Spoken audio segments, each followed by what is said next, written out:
Well, a bit later than expected. I know, but we're here now, and it's it could have just faded off and just fizzled out and would never be here again. But Bond Jam still goes on. It's not like we've got a huge audience waiting for us going, where are they? I'm just hoping somebody just stumbles upon it and sees this massive library of previous recordings and go, why were these guys recording for years? Yeah. When no one was listening. We won't be appreciated in our lifetime. This will be a posthumous success. They'll just dig them up and go, why do these exist?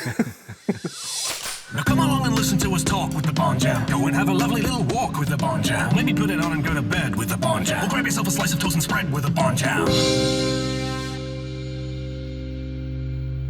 Hello and welcome to Bond Jam with me, Simon Jeffrey, and I'm joined by the booth by the wall to my something a bit closer to the stage. It's Mr. James Turner. Hi Simon, you alright?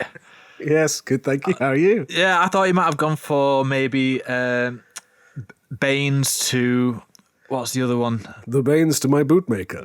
yeah, something like that maybe. So I thought about it. I thought about the Kananga to the Mr. Big kind of thing. I thought, you know what? James appreciates when I go obscure. So that is super obscure. Yeah. So, what does that signify that we might be talking about today, James? We are going for the first Roger Moore film, which I thought would never ever happen. But we're here now. We are on... Oh, I thought it would happen. I thought it would happen in about 2018 when we started. Well, yeah, that's true. Yeah, I thought it would be on the World's Not Enough by now. But we were rather optimistic in thinking we'd get onto this last year. Well, this is like a new season, it's a new start, a fresh start. That's what we said. I did the last episode, didn't I? So it's nice just to start again with a new Bond. We sort of arbitrarily designated episode 16 as the end of season 1. I think just to justify the break that we were about to take and you taking over for an episode. So welcome to season 2, everyone. My question is, how long do you think it'll be until we get to Timothy Dalton? How long will we be on Roger Moore's films now for? 3 years? I'm going to say 3 years. Yeah. I think that's safe. That's not even me being like exaggerating. That's just realism at this point. Yeah. Anyway, we're here now. The Roger Moore era has begun, and we'll be talking a lot about Roger for the foreseeable future. But James, perhaps you could do me the favour to kick off this season 2 by just telling me what's Live and Let Die about. So the film starts off with 3 MI6 agents dying.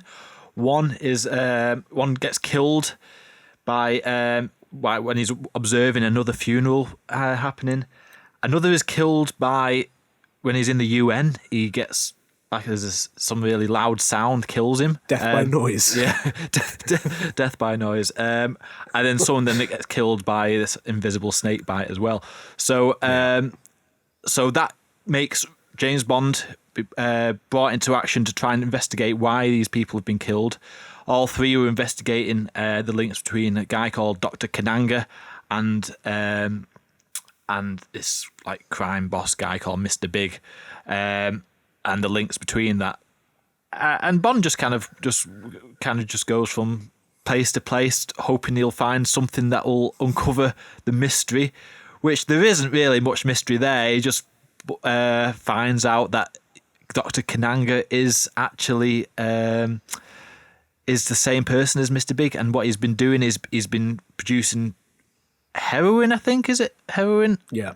Through going through poppy fields in a place called San Monique, and then Mr. Big is the person who then distributes it, which basically is himself as well as. So there's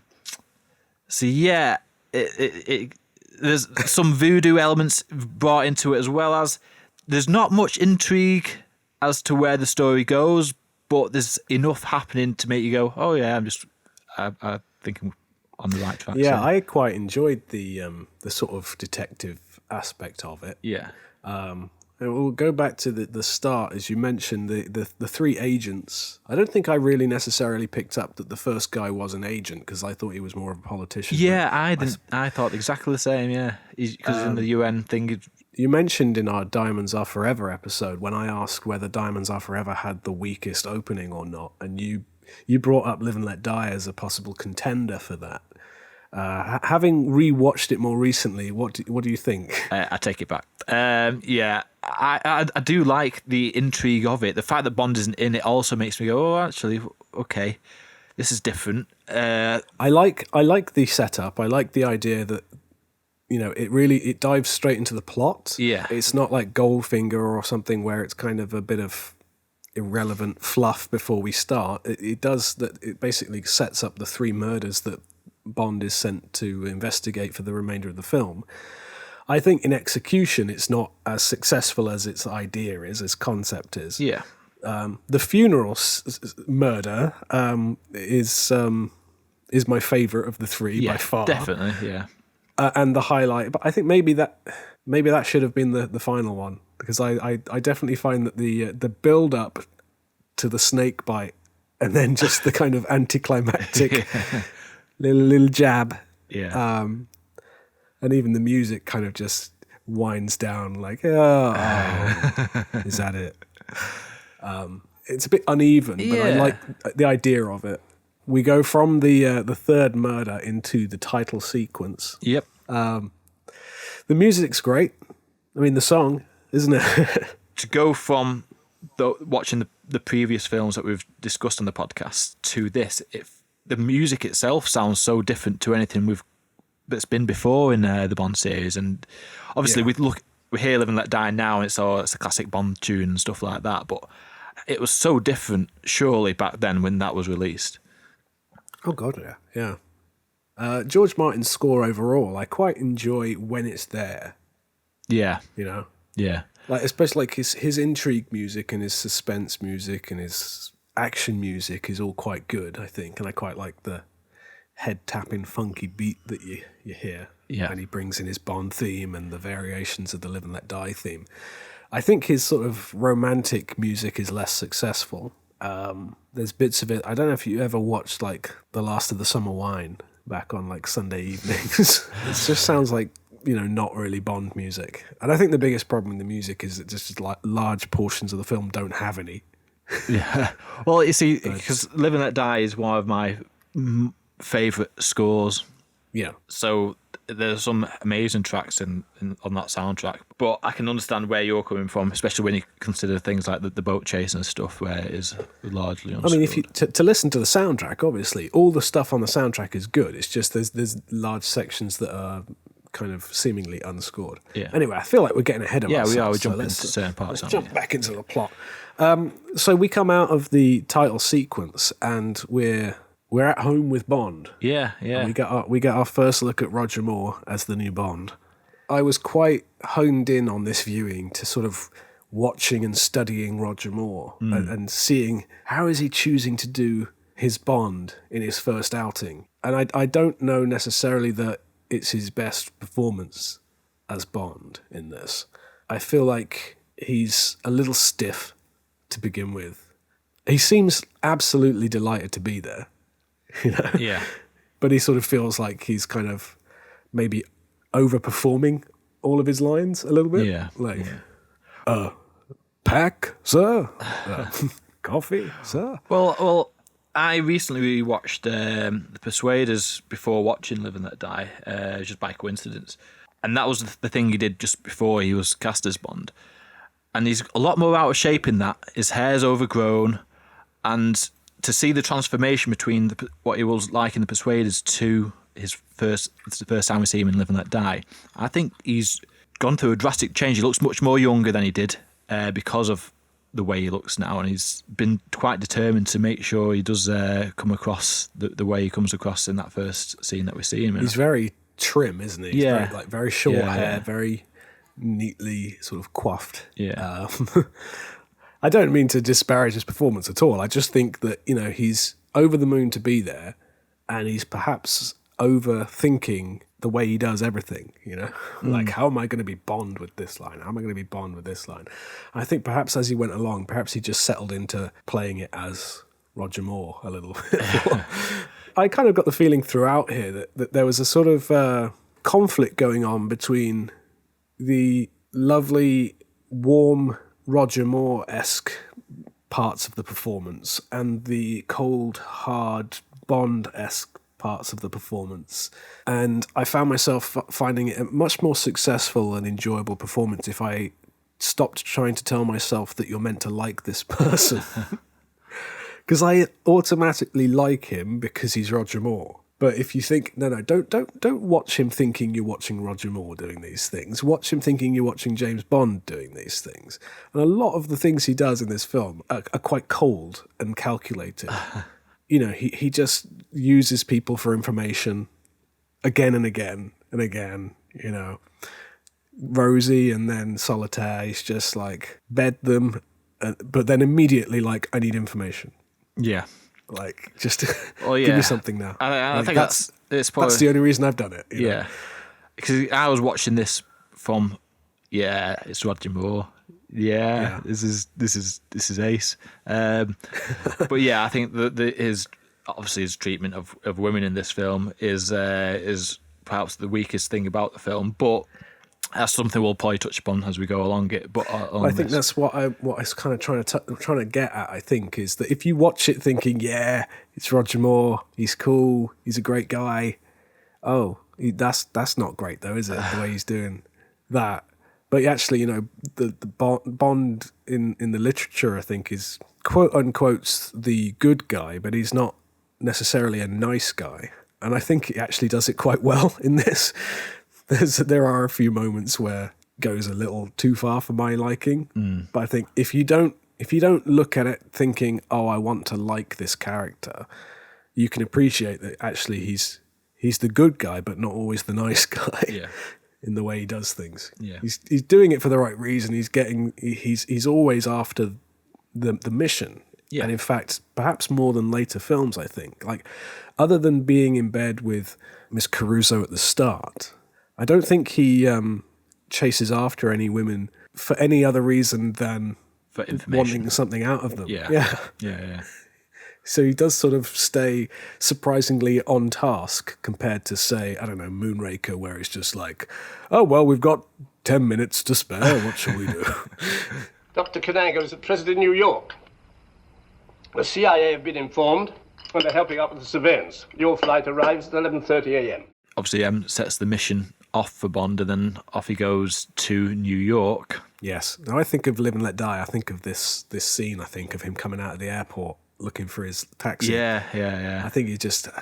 I don't know, has Roger ever looked as good as he does there? Yeah, I mean, the whole stuff, all the stuff in New York that happens is my favourite part of the film.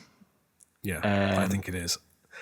I watched it last night, and I think, broadly speaking, the first half is stronger than the second for me. Mm-hmm. I think it loses its way a little bit towards the end and slows down towards the end, but I think the pace is pretty good up front, and the breadcrumbs that keep taking him from one place to the next are all pretty logically laid out. Yeah. And I was saying, because I should go back a little bit, because I, like, a few years ago, showed my partner all of the Bond films, but we weren't initially going to watch them all, but she was just like, pick one for us to watch. And for whatever reason, I was just like, let's watch Live and Let Die. And stuck it on with very little context. And I think her experience before that had been like the Brosnan Bonds, perhaps, and that was about it. Mm-hmm. And if you go into this thinking, right, I know Brosnan's Bond, let's have a look at this one, I think you're going to have quite a jarring reaction to it. For the way things have aged, the difference in performance and the tone, and some of the attitudes to race or gender or whatever. So she didn't rate it very well, let's say, on our first viewing, and we watched it again last night. But beforehand, I sort of said, like, maybe it'll feel different now that we've watched them all, and you've seen what came before it. You've seen Diamonds Are Forever, and you know sort of like where the benchmark was by that point in the series, and I said, there is a sort of interesting thing about the Bond series that's particularly noticeable in the 70s, which is that it always seemed to be inspired by the sort of current trends and popular movies of the time.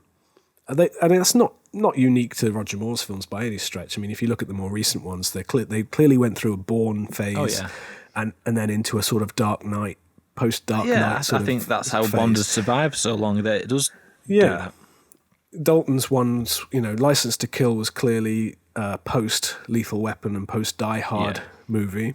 But I think it's particularly noticeable throughout the 70s, throughout Roger Moore's 70s movies, where there's quite a clear comparison to be made. And so I think it really helps to go into this film with that context of, the films that were popular in the early 70s, 1970, 71, 72, the sort of blaxploitation genre of films that included things like Shaft or Superfly or Trouble Man or Foxy Brown, those sort of movies. They were gaining in popularity, and they were, largely, aimed at black audiences, but a growing black audience in the US in particular.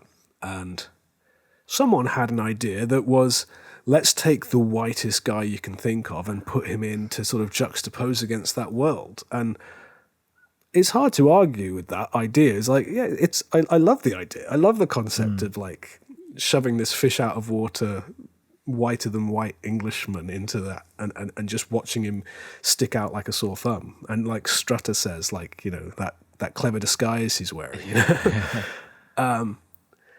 So you have to sort of bear in mind like the state of cinema at the time and the state of the US at the time, I suppose, of just like how unusual such a black cast was for a mainstream movie that wasn't specifically aimed at a black audience. Yeah.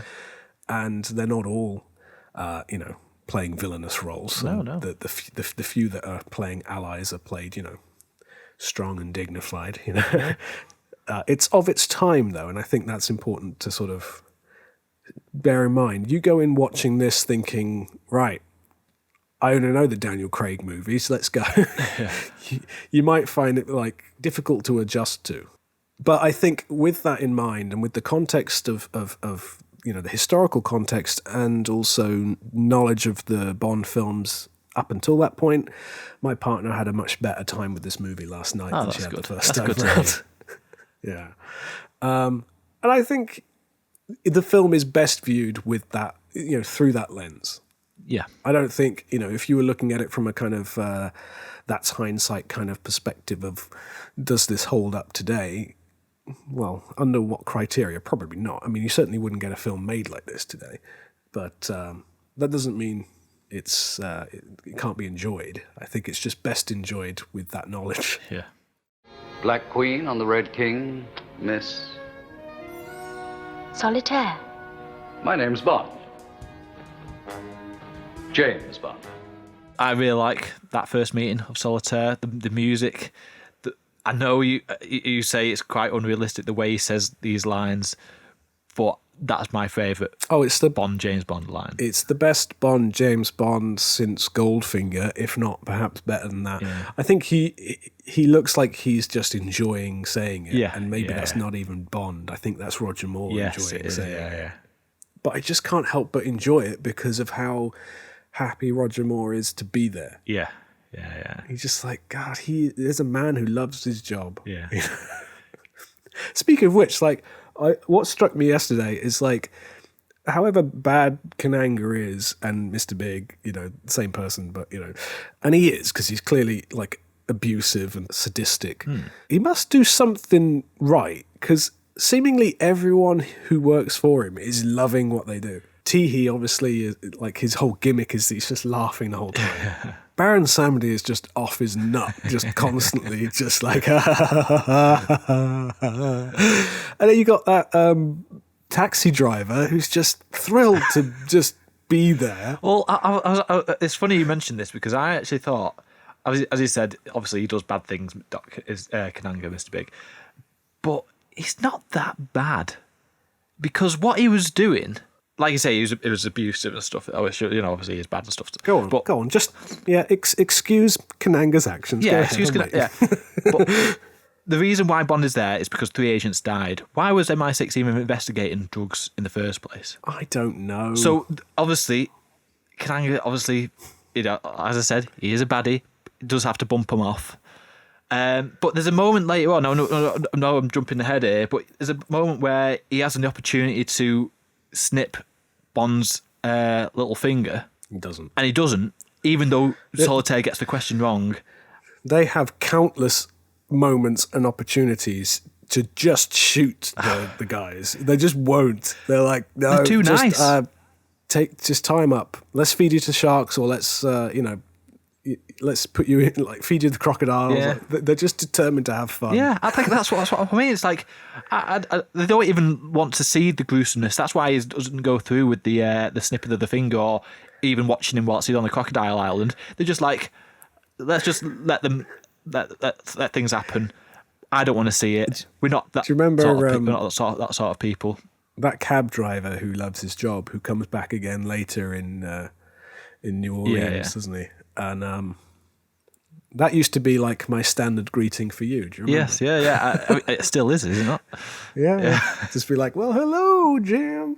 What's happening, baby? It's interesting to hear you sort of to say Kananga's not that bad. I know what you mean, but I mean, he is. He's a baddie, yes, I get that. But compared to other villains where they're trying to do world domination and things like that, he's not that bad. So his plan is essentially what Bond discovers is that Kananga and Mr. Big are the same person. Mm-hmm. And their plan is to grow all this heroin and give it away for free. Yep. Through the Fillet of Soul restaurants. Yes.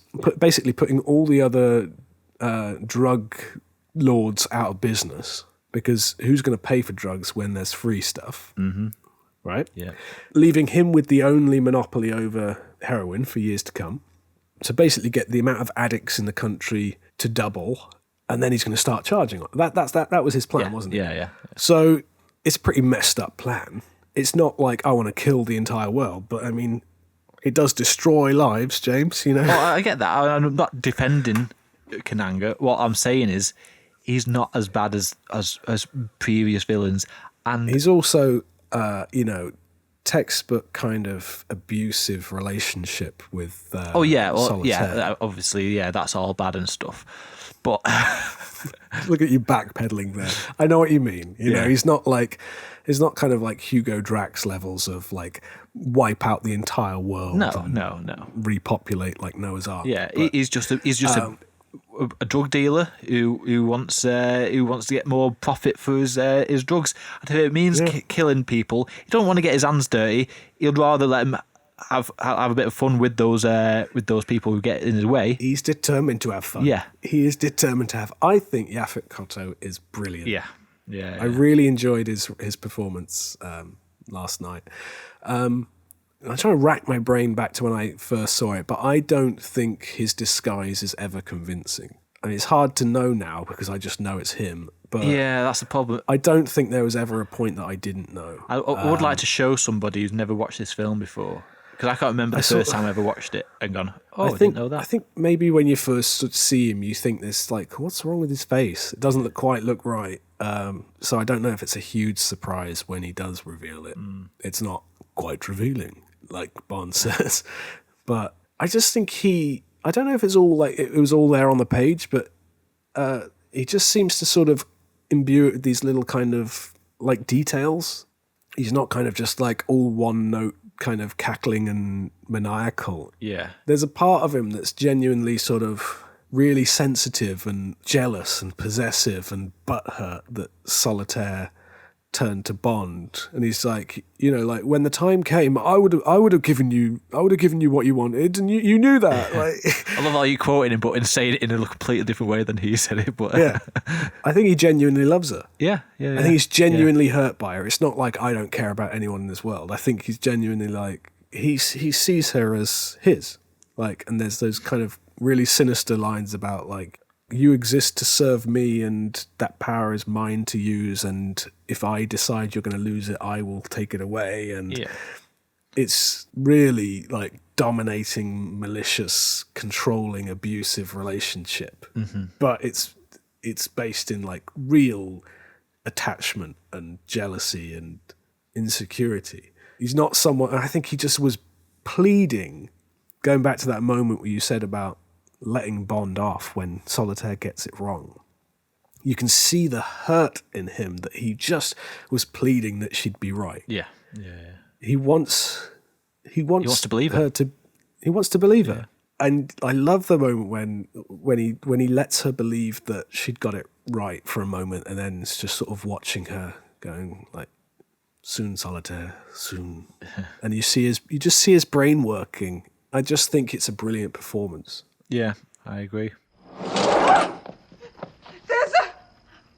Oh, a snake. I forgot. I should have told you. You should never go in there without a mongoose. As Tom Mankiewicz wrote this, it's got a lot of the same sort of crackling quips that Diamonds Are Forever started to introduce. Yeah. Roger Moore's just given like quip after quip after quip. Even Felix is just like, oh, for a minute I thought he was lying down on the job, that kind of thing. Roger Moore's is like constant quips, and the script is really sharp in that way. Like they're sort of groaners at times, I think. Yeah. Like they don't all work. It's kind of like he's just trying every pun he can think of, but they don't all work. Like a genuine Felix Leiter, illuminating. What? Speaking of which, Felix Leiter is in this film. Yep, and in the form of my favourite actor to portray Felix Leiter as well as David Hedison. Do you think he'd be your favourite if he didn't come back? If it was based on this film alone? What do you mean? Because obviously he was, until Jeffrey Wright more recently, David Hedison was the only Felix to have played the part more than once when he came back in Licence to Kill. It's hard to say. Do you think the fact that he comes back and gives it that kind of really plot integral part in Licence to Kill with Timothy Dalton, that informs your overall fondness for him? I would have to say it probably does, because when I look at the Felix Leiters combined and I go, who's my favourite? I do look at the performance in both those films. Of all the Felixes that we've had, though, I still think that he's the best. I mean, he's not the same as any of them, really. He's not been consistently the same. It's hard to imagine them bringing back, say, Jack Lord or whatever, but what is clear is that there's a chemistry between the actors. I was going to say that. I think you can tell that it looks like they've been good friends. Yeah. They both seem really thrilled to be there. Yeah. And yeah, I think we didn't see Felix many more times after that, did we? Or next time, it's Living Daylights and Licence to Kill after that, isn't it? Yeah, so really, Living Daylights was the sort of blot on the record, really. Because imagine if David Hedison had been in that one as well. Yeah. That would be great. I mean, every time we talk about Felix Leiter, we always say, maybe we'll do a Felix Leiter episode. I don't know if we need to at this point. Yeah. But suffice it to say, if we were just to let's just assume that we'll never get around to doing a Leiter episode, who's your least favourite? Sorry, I can't remember the actor. My mind's gone blank. But it's probably Films. The Diamonds Are Forever. What's his name? Norman Burton. Norman Burton, yeah. It's probably my least favourite. Because I always said about Norman Burton's Felix would be like, he'd be fine if he were a different character. He plays that part fine. I don't know. It's between him and John Terry for me. What about? Sorry if I pronounced this. Cess Linder. Whatever. Cess. I think at the very least in Goldfinger you get some friendly relationship. Yeah, with you Bond. do actually. Yeah, you're right. Yeah. I still think that even though Cess Linder is older in Goldfinger, there is that familiarity. Right. You are right. I don't get the sense that Timothy Dalton's Bond and John Terry's Felix have any history together. Yeah, you're right. Yeah. So what the hell are you trying to do, Bond? World War III. So yeah, it is kind of like the last appearance of Felix in this for a while, for what is it, about 14 years before we got another one. So yeah, I think that maybe they should have stuck with him. They should have brought him back. In Living Daylights. I think even if just this one film, I think he'd still rank up there for me. Oh yeah. He doesn't have the sort of quite the cool factor of your Jack Lords or your Rick Van Nutters, perhaps, but he's above Norman Burton. Yeah. But yeah, everyone is sort of quipping and making puns and stuff in this film. That's what makes me think, like, the script is obviously very tightly written in terms of the jokes and the one-liners and all the quips that Bond does, like the snake and the mongoose line. But I'm not so sure that all of those like character details of Kananga were as written or not. I get the sense that maybe Yaphet Kotto had a strong belief in what he wanted to be. He was not someone who I think would have just willingly gone ahead and played a paper-thin stereotype of a black villain. Yeah. I think he was quite conscious of the type of part he would be willing to play. And I think it's to his credit that he makes the character as sympathetic as you seem to find him, James. Yeah. Yeah. Good evening. Name's Bond. You have a reservation for me? Ah, yes, Mr. Bond, of course. Mrs. Bond has been expecting you. Mrs. Bond? She arrived earlier this afternoon, sir. Said she preferred something a little more private. Bungalow 12. An incurable romantic, Mrs. Bond. So he checks into the hotel, doesn't he? Yes. And Mrs. Bond has already reserved a bungalow for them, which is obviously a big red flag. But what gets me about this is like it's so obviously a trap. But he just sort of goes and starts checking himself in anyway, and doesn't really. He's like, "Yeah, I'll put my gun on the bed, and I'll just go and have a bath." He doesn't seem that fast. He's like, he finds the microphones and the hidden bugs, but then doesn't do anything about them for ages. Change rooms. No. I'll have some champagne instead, or whatever he orders, some Bollinger. There's moments, I think, where Roger's acting is sort of like slightly dialed up, like almost sort of pantomime levels of like his reactive acting, like the raised eyebrows and the I'll go to look like I'm going to speak into this hairbrush, but then I'll stop and think about it, and it's all a little bit telegraphed and overdone a little bit. I can't imagine Connery sort of doing it with quite the sort of stiffness of Roger Moore, but I don't know why he decides to just get in the bath to have a shave. Yeah, when he's perfectly clean shaven. I've never seen a face that like needs less of a shave than Roger's face. It's like just tearing away at the skin. They put a tiny little snake in there and just hope for the best, and they just burns the poor thing to death. And then Rosie appears, and I don't know. I think this is one of the film's sort of weaker points, is just how hopeless they make Rosie, but also Solitaire as well. Yeah. Rosie makes Solitaire look pretty competent. It's hard to buy her as a convincing agent when she's sort of just so easily spooked and and sort of terrified of everything.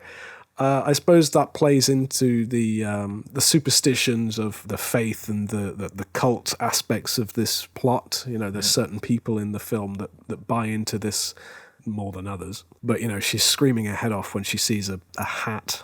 Yeah. I'm like, oh, come on.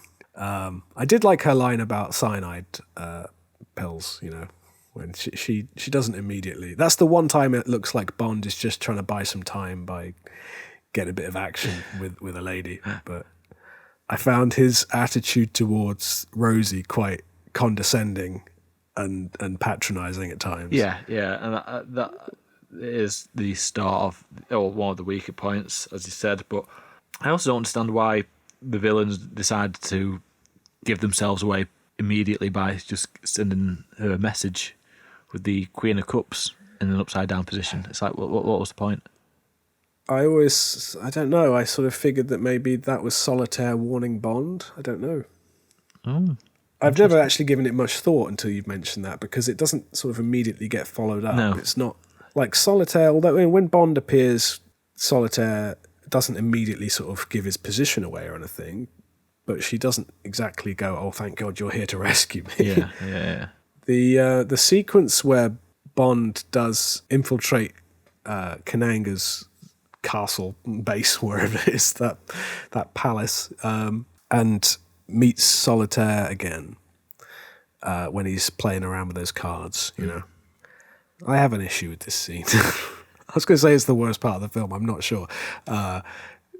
It's just doesn't sit right with me the way Bond manipulates Solitaire here. You look at that now and you go, my God, how wrong. It's so wrong. But did audiences back then just go, oh, typical Bond, oh dear. I think that's what he was going for. It wasn't going for, what, a seedy, dirty... I think that's the cringiest part of it for me, is the idea that in 1973 there are all these kind of old white guys going, he rigged the deck. He tricked this 21-year-old or whatever she was. I don't know. It's just a bit icky and gross. Yeah, and I think it's that is the part that dates it the most, really. I think it has a similar problem to something like Skyfall. And Skyfall's far more recent and really doesn't have the same excuse of time. No. But where Bond sort of uses his position of Bond in Skyfall is sort of Severin's way out of this world that she's trapped into. Yeah. And he sort of abuses that position to kind of initiate sexual contact with her in a way that suggests that maybe, it's this or I'm not helping you kind of attitude, and she's like a victim of like the sex trade and a victim of abuse. And I think that's a similar thing here, because I mean, Solitaire is clearly a victim of an abusive relationship already. And I just felt like saying, hasn't this poor girl suffered enough? Yeah. Because I mean, it's hard to tell really. The film doesn't seem to make its mind up fully on how real some of this psychic ability stuff is. It's often shown early on, in particular, like Solitaire can read the cards and tell you what's happening. Yeah, there is definitely a supernatural element to this film. That's the way I see it. But I think for the most part, there's usually a sort of less supernatural explanation for a lot of it. We were watching it last night, and my partner said, "Oh, she's got a good gift, isn't she? She's got good vision. Obviously, she can see him coming across the water or whatever." And I said, "Yeah, either that or she's got a window." Yeah. So I don't know. I think there's usually, she could just be. It's a bit like. I think it's a little bit like astrology in some ways. You can, if you give a broad enough reading, it could be interpreted in a lot of ways. And if you say something like, "Oh, I see trouble and I see danger," like, yeah, well, that's everywhere. You could say that about anything, and when it happens, you go, see, I was right. Like, I see death. Well, death happens all the time. It's hardly it's hardly a very specific prediction, is it? Yeah. Which makes the idea that she could somehow use the tarot cards to sort of answer a very binary true or false question about the numbers on the back of a watch later. It seems a little bit like, is that even what her powers were for? Like, yes or no? Yeah. I like to think, of course, that, within the Bond universe, there is no psychic power or magic. No. But it certainly kind of plays with the idea that, isn't it? Oh, Baron Samedi, he's comes back to life. Oh, he's still... Yeah, well, does he, though? Yeah. I don't know. I don't know what I make of that final shot. I think somehow I just sort of ignore it.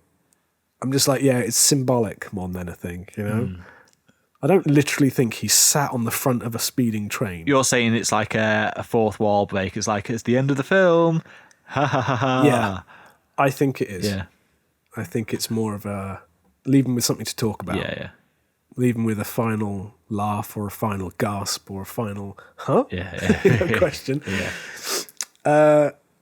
You know what bugs me every single time about this film is the tarot cards. Yeah, it's too on the nose, isn't it? I mean, inevitably, I imagine what happened was they produced these cards as merchandise. Yeah. But it's like they've used the merchandise in the film. Yeah. And it's got 007 written on the back of the cards. Yeah. Did no one think that was a good idea? Like, that's not a good idea, is it? Like, no. It bugs me as well, to be fair. But you do believe.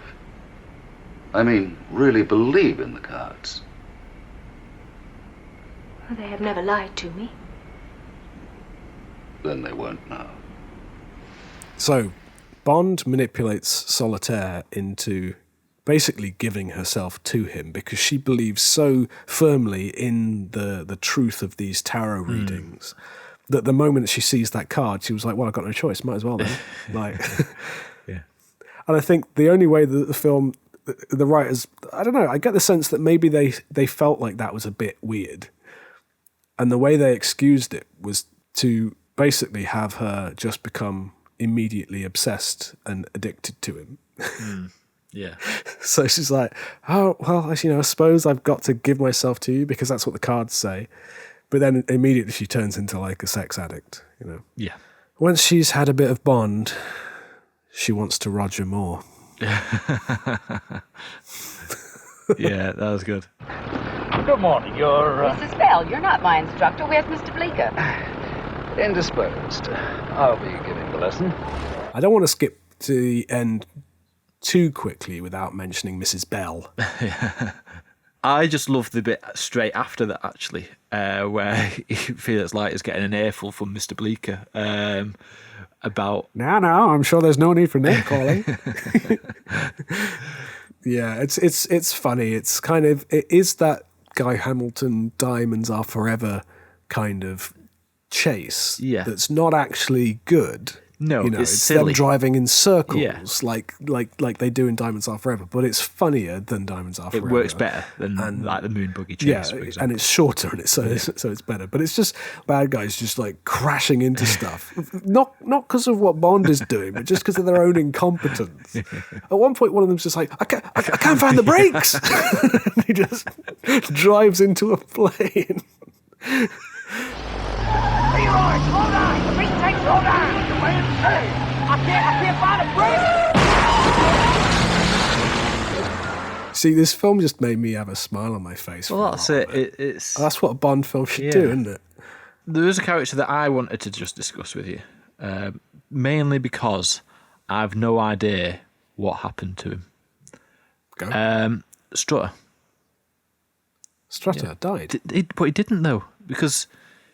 that's why you presume he dies, don't you? Because he's at the funeral and then he's not there all of a sudden. But then Felix Leiter, when Bond disappears, gets a phone call from a guy called Strutter. Okay, James, I think you may have missed something here. So, that's actually one of my favourite parts of the film because I think it is brilliant in the fact that it doesn't need to show what happens because you already know what happens. Because that's what you look at. Yeah, but I think it's great that it doesn't show it because, like that very brief second of that little man next to him looking up at him, and then the music changes, and you go, "Uh-oh, he's dead." Yeah, he's dead. The reason he's called away from his table is to get Bond on his own to drop him down under the floor. So you're saying he's dead, even though that he got a phone call. Yeah, I don't. There's no one on the other end of the phone, as far as I can interpret it. Okay. Felix comes back, and what I assume he would have said after saying, "What happened to my friend?" He would have come back and said to Bond, "Oh, there's no one there. He must have got cut off, or whatever." Okay. But Strutter is dead. But I like the way that they don't show it because they know they don't need to show it twice. Yeah. It's like just the presence of that man once again, and all the same people from the funeral the first time round. You just know like the writing's on the wall by that point, and I thought the audience fully understood what happened. Not me. Well, no. Obviously, I understood what was going on. It's just that the phone call threw me off. The fact that you got a phone call later on. Oh, well, that's clearly because they're trying to get Leiter away from Bond. I think. I remember watching it a few times, and I don't know, just choosing to put it on late at night or something, but for whatever reason, I've fallen asleep to this movie more than once. And I think it's due to the lack of music at parts, and it goes very, very quiet. And I feel like I always remember waking up around the same moment of like the crocodile farm or the bus chase sequence, around that kind of time, where it just goes completely quiet. For about 20 minutes of just no sound, no music, rather. It's around that point in the film where we get that sort of extended chase sequence, which goes on for a while. And we're introduced to Sheriff Pepper. And this is the part of the film where I think my brain starts to go like, what am I watching right now?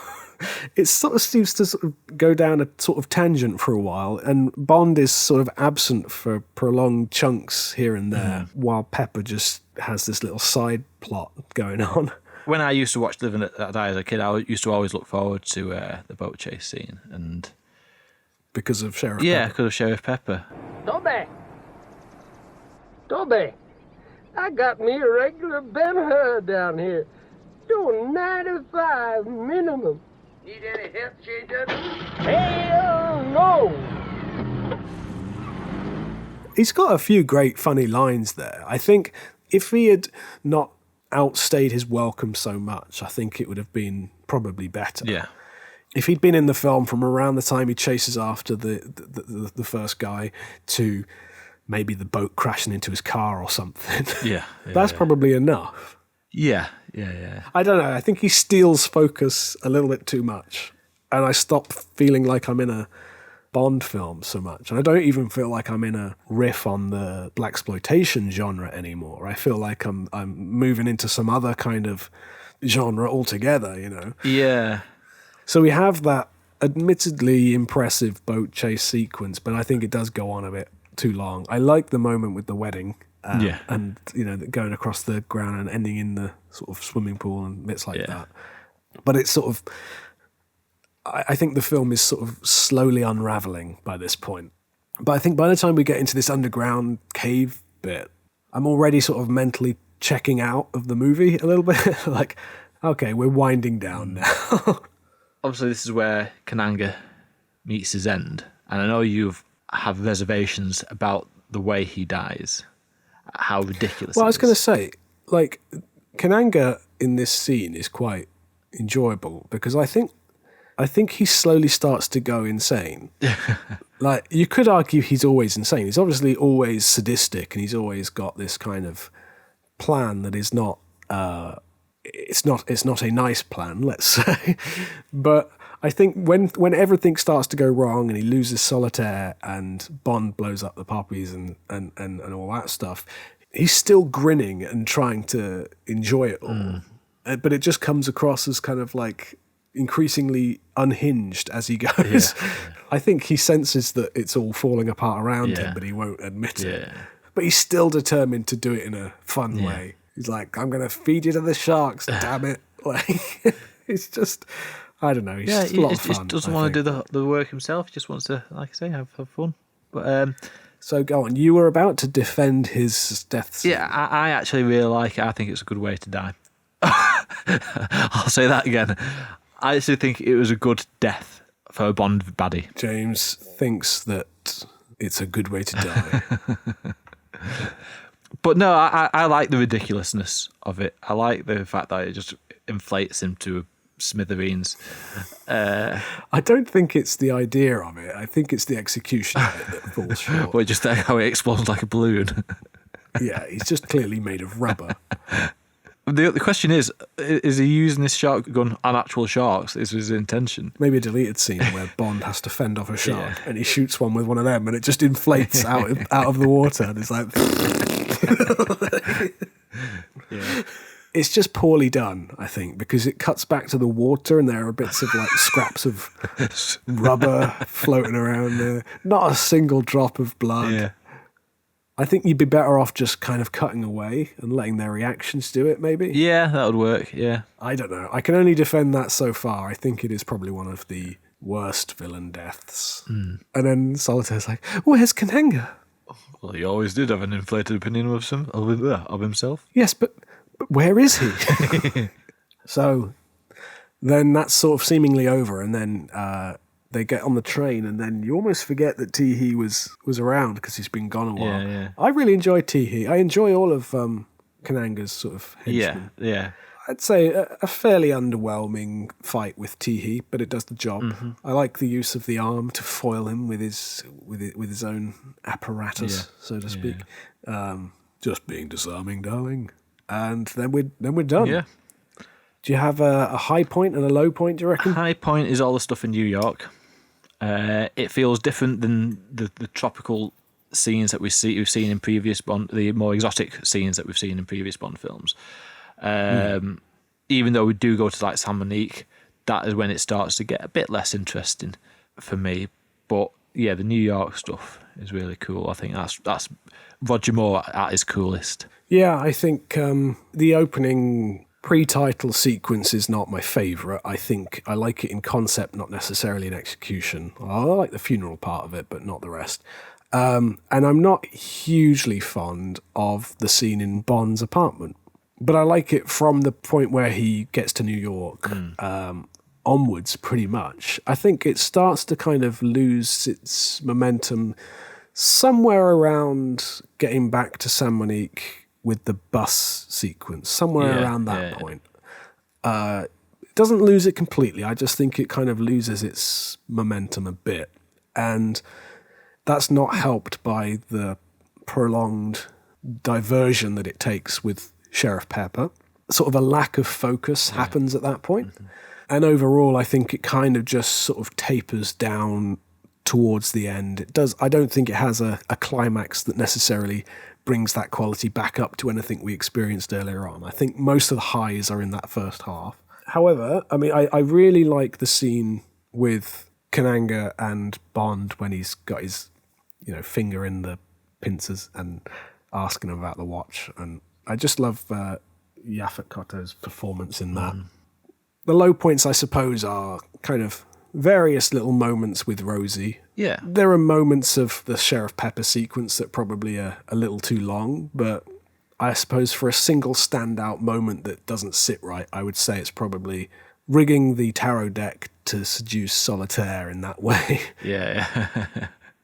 But the way we've criticised many elements from this film, I feel like out of the films we've watched so far, it's probably in my top 3, and I think that's because of the nostalgia I have for the film, as well as my relationship with this film is a bit unusual, I suppose, because we talked about it very early on, how we both remember watching them on TV, and when I was younger, I don't think I fully understood this one. Maybe I was a bit too young for it, and so I recorded over it with the film the following week, which was The Man with the Golden Gun. And so I only ever really saw it that once when I was sort of 11 or 12.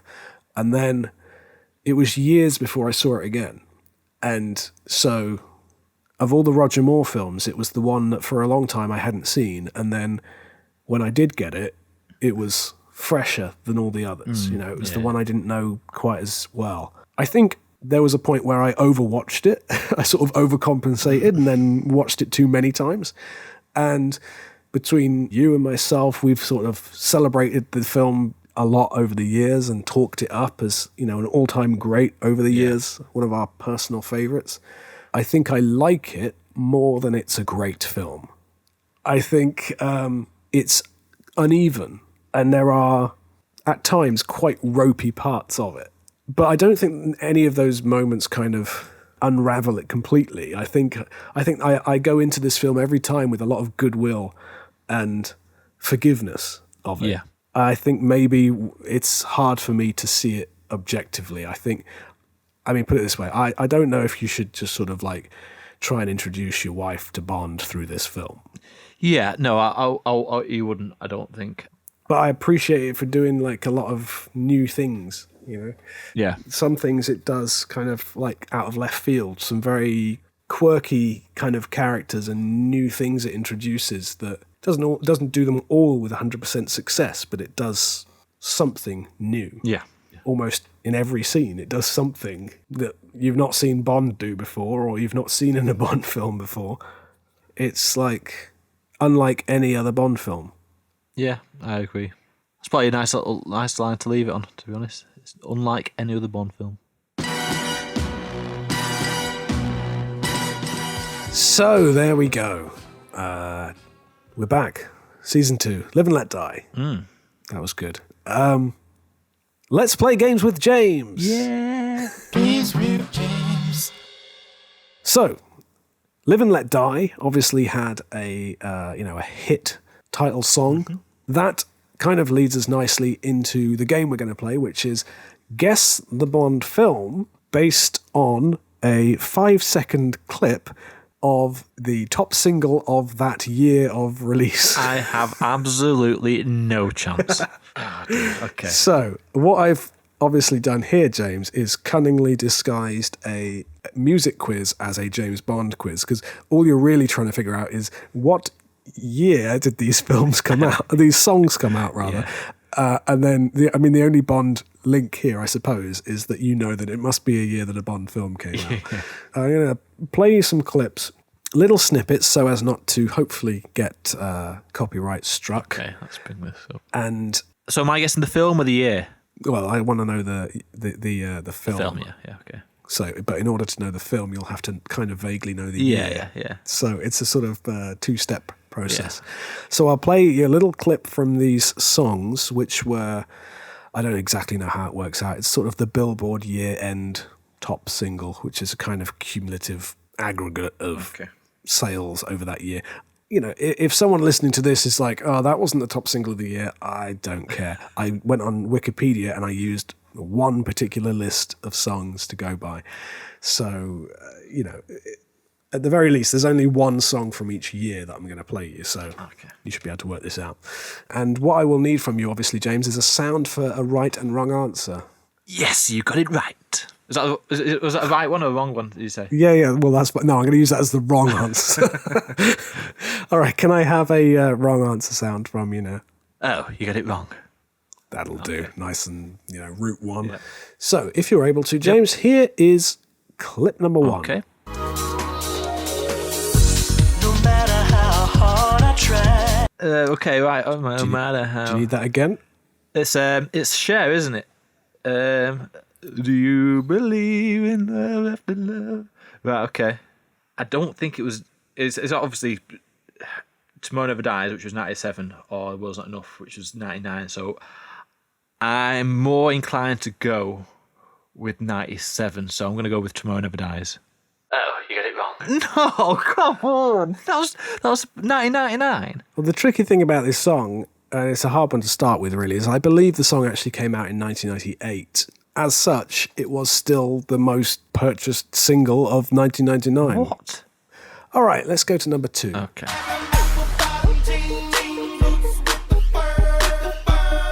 Okay, right. I remember that song being played when I was at uni. That was always in the clubs. So it's got to have to be either 2006 or 2008. So I'm going to go with Quantum of Solace, 2008. Yes, you got it right. Yes! Come on! Oh. You're off the mark. See, I thought you'd get a couple of these right. It's a tricky one, and it's, to call it a Bond quiz is tenuous. But I thought, what have I not done? So, that's good. Well done. Yes, that was, I can tell you the names of these songs. Obviously, we had Share and Believe, followed by, what did we have? We had Low by Flow Rider featuring T-Pain.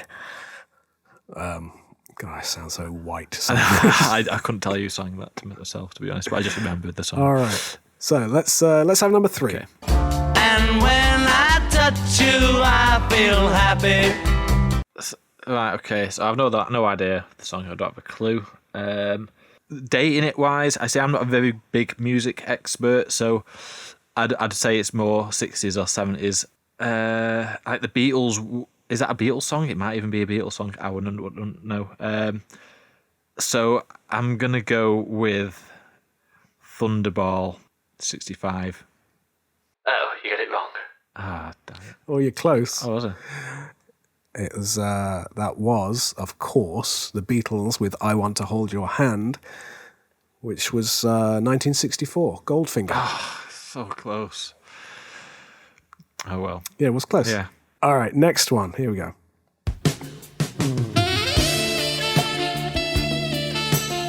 Okay, so that was George Michael, Careless Whisper. I can tell from your face that that's much more up your street, isn't it? The question is, when was that released? So we're talking about a Timothy Dalton film. It wasn't as late as 95, so it's got to be either License to Kill or Living Daylights. I feel like I think it was the first song, one of the first songs George Michael did after leaving Wham. So I'm going to have to go for the later, because I thought it was maybe 1990. So that means 89 is the closest I can get with License to Kill. So let's go for License to Kill. Oh, you got it wrong. Oh, come on. No way. That was the top single of 1985. Right, so that was like The View to a Kill. Right, okay, got you. Close, but no cigar. Yeah, R.I.P. Yes, absolutely. Right, number 5. Never made it as a wise man. I couldn't cut it as a poor man Steve. Oh, the head is bobbing. This is how you remind me, or whatever it goes like. He's enjoying that. Yeah. He's enjoying that, ladies and gentlemen. So that was that Nickelback, isn't it, or something like that? That has to be Down of the Day, 2002. Yes, you got it right. Nickelback, How You Remind Me from 2002. Yes, that's correct, James. Well done. Does that take you back? Is that a song from your teenage years? I wasn't a big fan of Nickelback, but I remember Nickelback did a Spider-Man song tie-in, didn't they? And that was 2002, was that 2001, something like that? Yeah, I think so. So it must have been when Nickelback were at the peak, so that's why I went for Down of the Day. I think they were always sort of slightly ridiculed in their time. Yeah. I think you get to our age now and we hear that and that's like unironic nostalgia. Yeah. Because it's like, oh, youth. All right, number 6.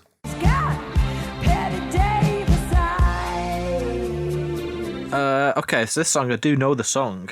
I don't know who sings it. I don't even know the name of the song. So in the 80s, it could be anywhere, this, couldn't it? I'm going to go with 87 Living Daylights. Oh, you got it wrong. You shouldn't have done. It's that's incorrect. Sorry.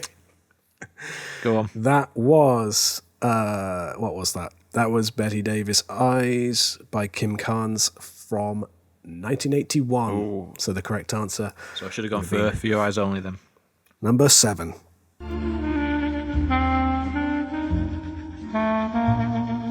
What the hell is that? Sounds like a Christmas song. It sounds a bit like When a Child Is Born. Yeah, When a Child Is Born. It's not. Yeah. Right, I'm going to have to play that one again.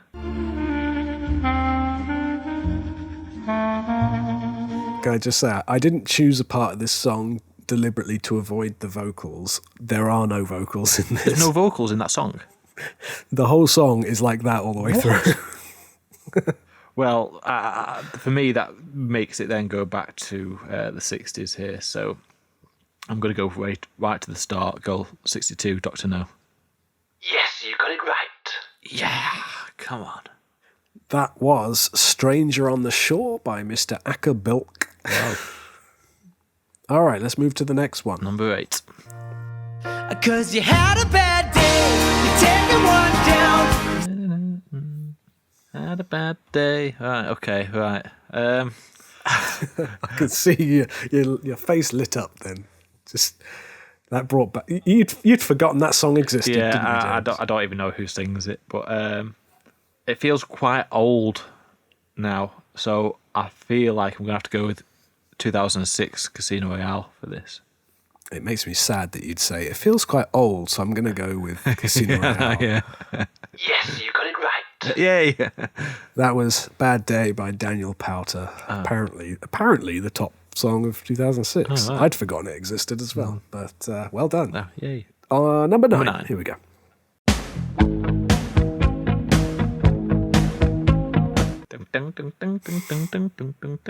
Question is, which version?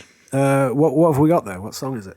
So it's either Every Breath You Take by, what is it, Sting or The Police or whatever it is. Or it's that one where they redid it and they used that same tune. And I can't tell because I only hear the instrumental part of it. And even if I was to think about it, if it was the Sting one, was that an 80s song or was that a 90s song? I'm going to, said it before, so I'm going to say it again. Living Daylights for 87. Oh, you got it wrong. Sorry, James, no.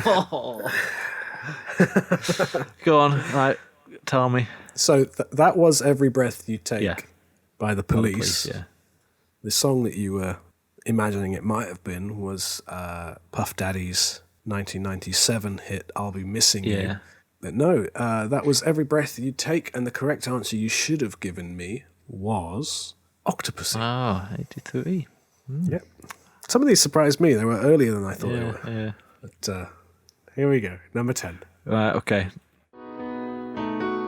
Goodbye, England's rose. Now, okay, so this is Elton John, and this was the redone version that Elton John did of Candle in the Wind for when Princess Diana died, because the original song went Goodbye Norma Jean, which was to do with Marilyn Monroe.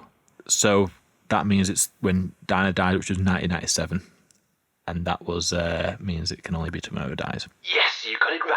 Yeah, come on. That reminds me, originally I'd created a different quiz. Originally it was going to be guess the Bond film based on the biggest news story of the year. Okay, interesting. Right. The trouble is, that's just all doom and gloom. it wouldn't have been. It would have been like, what film was the Bond film when Saddam Hussein was executed? This is more fun, even though we are touching up on news stories as well. I thought this would just be a lighter take, but that last one obviously has an element of tragedy to it all the same. But still, expertly deduced. So I knew that one. Number 11. Let's go.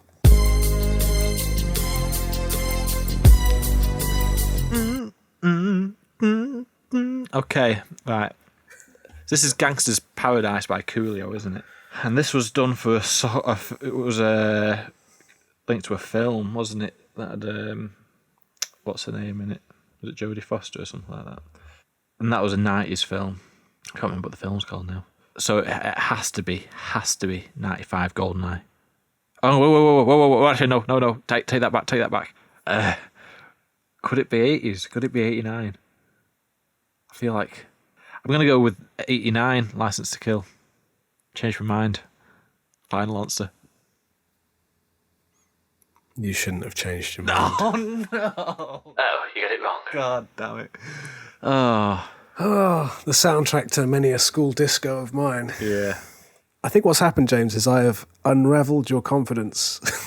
I'll go with that. But you're right. It was on the soundtrack for the 1995 film Dangerous Minds. That's it, Dangerous Minds, yeah. You knew an awful lot about a song, except when it came out. So yeah. Bad luck. I think you just overcomplicated that one. Yeah, I did. Okay, let's try and finish in that high then. All right, last one. Here we go. Finish on a high. Sugar. Oh, honey. Oh, honey. I have no idea who sings this song or what the song's called, but I know the song. Okay.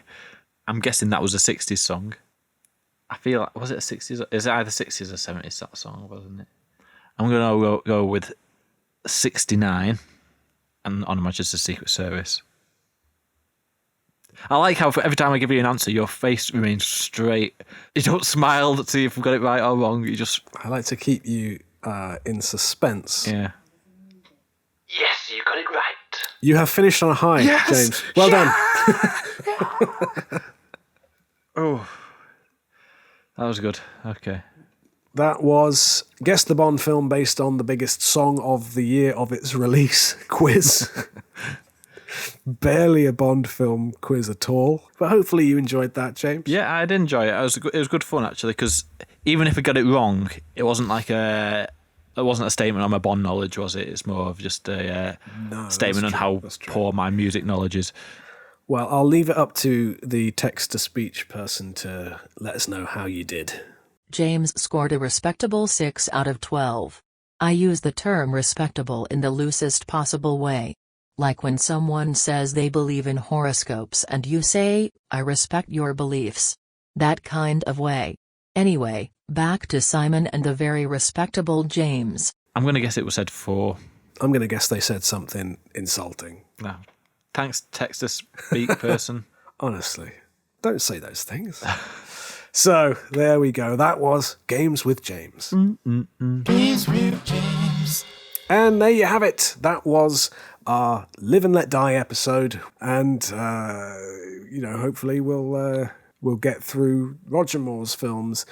Within the next 3 years. in the next 3 years. Let's aim for that. Yeah. I have no idea what the next episode will be or when it will be. Do something a bit fun, can't we? Until then, don't forget that you can find us on Facebook, Instagram, and Twitter at BonJamCast. You can watch the video version of this podcast on YouTube. Just search BonJamCast, and you can find the podcast version on Apple Podcasts, Spotify, Google Podcasts, or straight to the source on SoundCloud if that's your preferred poison. I think that's everything we covered. Yep. Until then, keep your messages coming in if you are listening. It's always lovely to hear from you because James and I just assume that there's no audience there, really. We're going to keep doing these anyway. If you want to come along for the ride, great. Yeah. But don't sit there quietly at the back not saying anything. Come on, speak up. Ask me a question. Give some Games with James ideas as well as. Don't be fooled by our social media being utterly dead and dormant. Like, if you message us on there, we'll get it. We just can't be bothered to post anything. What's the point? Unless we know you're out there. So let us know. Come on. Anyway, that's all for now. James. Don't forget to spread that jam. Spread that jam, everybody, and see you next time. Cheerio.